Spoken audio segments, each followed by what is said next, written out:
جمال الوجود بذكر الإله وتصفو الحياة بنور هدى. تینوں میں سے ایک پر بھی.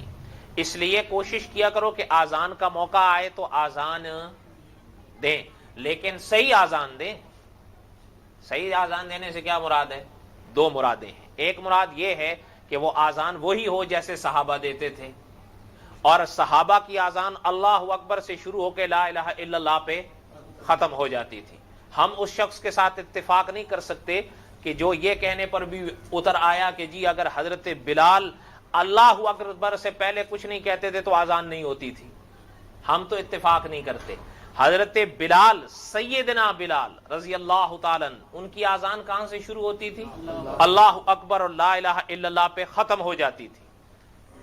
اور آزان کہاں ختم ہوتی ہے؟ لا الہ محمد الرسول اللہ کا اضافہ آزان کا جز نہیں ہے، یہ یاد رکھیے گا. اس موقع پر آزان کہاں ختم ہوتی تھی؟ لا الہ الا اللہ. اچھا، اور دوسری مراد یہ ہے علماء کی کہ تلفظ صحیح ہو آزان کا. کیا ہو؟ آزان کا تلفظ کیا ہو؟ ہاں، یہ یاد رکھا کریے گا. بعض حضرات آزان دیتے ہیں لیکن فقہا نے بڑی سختی سے اس چیز کو لکھا ہے اور سمجھایا ہے کہ یاد رکھیے گا بعض حضرات آزان میں اور کچھ غلطی کریں نہ کریں اللہ اکبر اس کو بار کر دیتے ہیں، آزان ختم. ایک بڑا خطرناک مسئلہ ہے یہ. اللہ اکبر ہے، اللہ اکبار نہیں ہے، یاد رکھیے گا. اور آگے کیا ہے؟ اشہدو. ہمارے لوگ آزان دیتے ہیں، اش کی شین کبھی نہیں سنائی دے گی. کیوں؟ اس لیے کہ آزان دینے کا ہم لوگوں کو شوق ضرور ہے، آزان سیکھنے کا ذوق کوئی نہیں. ایسا ہی ہے. کافی عرصے کی بات ہے، ایک دفعہ ایک مسجد میں ایک صاحب تشریف لائے. ان کا ہم آزان دیں گے. ان کا ٹھیک ہے جی. امام صاحب نے اجازت دے دی. ان صاحب نے آزان کہی تو آزان بہرحال تو اکیلے میں نماز با جماعت کے بعد امام صاحب جو تھے انہوں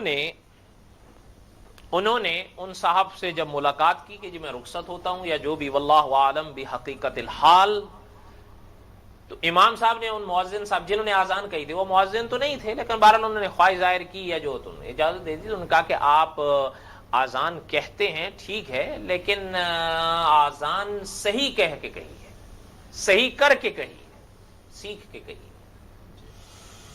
وہ جناب گم ہو، بلکہ ایک صاحب سے کہنے لگے کہ یار آپ امام صاحب ہماری آزانوں پر بھی پابندیاں لگاتے ہیں. آزان پر پابندی ہے؟ نہیں. آزان کہیے، فضیلت حاصل کریے، اس میں کوئی شک نہیں ہے، لیکن آزان صحیح کریے. حضرت انس رضی اللہ تعالیٰ سے روایت ہے کہ جناب رسول اللہ صلی اللہ علیہ وسلم، اور ایک بات اور بھی سن لیں، ذہن میں آ رہی ہے، یہ حدیث میں سناتا ہوں. کلام پاک کی آیات کا تلفظ ہو یا آزان کا تلفظ ہو، یہ یاد رکھیے گا بغیر استاد کے صحیح ہو جانا یہ عادتاً ممکن نہیں ہے. یہ یاد رکھیے گا. کوئی شخص فقط کلام پاک کے قاعدے، جو قاعدے آج کل مرتب ہوتے ہیں، ان حضرات کی محنت پر کوئی شبہ نہیں ہے، لیکن استاد کے ذریعے کو منفی کر کر فقط قاعدہ سامنے رکھ کر کوئی انسان ان حروف کا تلفظ صحیح نہیں کر سکتا. فقہا نے آزان کی ترتیب بہت خوب سکھائی ہے لکھ کر بھی، فقط وہ کتابیں پڑھنے سے آزان کا تلفظ صحیح ہو جائے یہ عادتاً ممکن نہیں ہے، جب تلک آپ کسی استاد کے سامنے بیٹھ کر اس تلفظ کو نہیں ٹھیک کریں گے. اسی لیے علماء نے فرمایا ہے کلام پاک کو ابھی صحیح طور پر پڑھنا بغیر استاد کے سیکھے عادتاً آنا ممکن نہیں ہے. کوئی بات سمجھ میں آ رہی ہے نہیں آ رہی ہے؟